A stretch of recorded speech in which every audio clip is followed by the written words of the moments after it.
Hi friends, எல்லாருக்கும் வணக்கம். Welcome to Dhanash Fusion. நம்ம இன்றைக்கி சூப்பரான டேஸ்ட்டில் நாட்டுக்கோழி கெட்டி குழம்பு எப்படி செய்கிறது அப்படின்னு பார்க்க போகிறோம். இப்போ தான் நம்ம சேனலுக்கு வரீங்கன்னா சப்ஸ்கிரைப் பண்ணிட்டு பாருங்கள். அப்போ தான் நான் போடுற வீடியோ உங்களுக்கு உடனுக்குடனே வரும். இப்போ வாங்க வீடியோக்குள்ளே போய் இந்த குழம்பு எப்படி செய்கிறது அப்படின்னு பார்க்கலாம். ஃபஸ்ட்டு இந்த குழம்பு செய்கிறதுக்கு ஸ்டவ் ஆன் பண்ணிவிட்டு ஒரு கடாயை வச்சுக்கோங்க. இப்போது மசாலாலாம் நம்ம அரைச்சிக்க போகிறோம். ஃபஸ்ட்டு எண்ணெய் 2 டேபிள் ஸ்பூன் அளவுக்கு சேர்த்திக்கோங்க.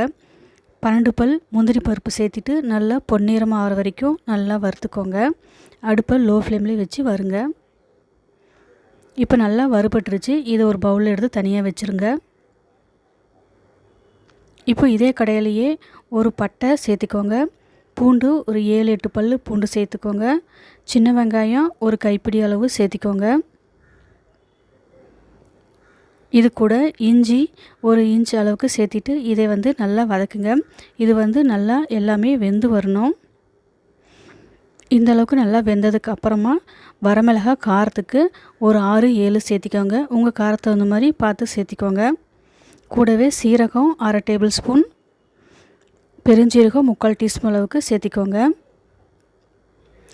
இப்போது அடுத்ததாக கொத்தமல்லி தூள் 2 டேபிள் ஸ்பூன் அளவுக்கு சேர்த்திக்கோங்க. 1/4 கப் அளவுக்கு தேங்காய் துருவல் சேர்த்திக்கோங்க. சேர்த்துட்டு எல்லாத்தையும் நல்லா எண்ணெயிலே வதக்குங்க. எண்ணெயிலேயே நல்லா வதங்கி இதோட பச்சை வாசனை போகிற வரைக்கும் வதக்கிக்கணும். கூடவே கருவேப்பிலையும் சேர்த்துட்டு நல்லா வதக்குங்க. இப்போது மிளகு தூள் நான் சேர்த்திருக்கேன். அப்புறம் முந்திரி பருப்பு சேர்த்திருக்கேன். நீங்கள் ஃபஸ்ட்டே குறுமிளகு எண்ணெய் ஃபஸ்ட்டு ஸ்டார்டிங்லேயே போட்டு சேர்த்து வதக்குங்க. நான் பவுடரை சேர்க்கறனால கடைசியாக சேர்த்திருக்கேன். இப்போ இது எல்லாத்தையும் நல்லா ஆறுனதுக்கப்புறமா அரைச்சிக்கலாம். இப்போது நான் 1/2 கிலோ அளவுக்கு நாட்டுக்கோழி நல்லா கழுவிட்டு இப்போ குக்கரில் சேர்த்திருக்கேன். இப்போ இதுக்கு தேவையான உப்பு 1/2 டேபிள் ஸ்பூன் அளவுக்கு சேர்த்திக்கோங்க. இப்போ 2 கப் அளவுக்கு தண்ணி விட்டுக்கோங்க. மஞ்சத்தூள் 1/4 டீஸ்பூன் அளவுக்கு சேர்த்திக்கோங்க. சேர்த்துட்டு நல்லா கலந்து விட்டுட்டு குக்கர் மூடி போட்டுட்டு ஸ்டவ் ஆன் பண்ணிக்கோங்க. 7 இல்லைன்னா 8 விசில் வச்சு எடுத்துக்கோங்க மீடியம் ஃப்ளேமில். இப்போ மசாலா ரெடி ஆயிடுச்சு. இப்போது ஸ்டவ் ஆன் பண்ணிவிட்டு கடாயை வச்சுக்கோங்க. நல்லெண்ணெய் 3 டேபிள் ஸ்பூன் அளவுக்கு ஊற்றிக்கோங்க. தாளிப்புக்கு கடுகு 1/2 டேபிள் ஸ்பூன் அளவுக்கு சேர்த்திக்கோங்க. பெருஞ்சீரகம் 1/2 டேபிள் ஸ்பூன் அளவுக்கு சேர்த்திக்கோங்க. அடுத்ததாக பெரிய வெங்காயம் 1 சேர்த்திட்டு நல்லா வதக்குங்க கட் பண்ணதை. கூடவே கருவேப்பிலை, வரமிளகாய் 4 இந்த மாதிரி சேர்த்துட்டு நல்லா வதக்குங்க. இது நல்லா எல்லாமே வதங்கி வெந்து வரட்டும். அப்புறமா நம்ம மசாலா எல்லாம் சேர்த்திக்கலாம். மிக்சியில் அரைச்ச மசாலா சேர்த்திக்கோங்க. சேர்த்துட்டு எல்லாத்தையும் நல்லா கலந்து விடுங்க.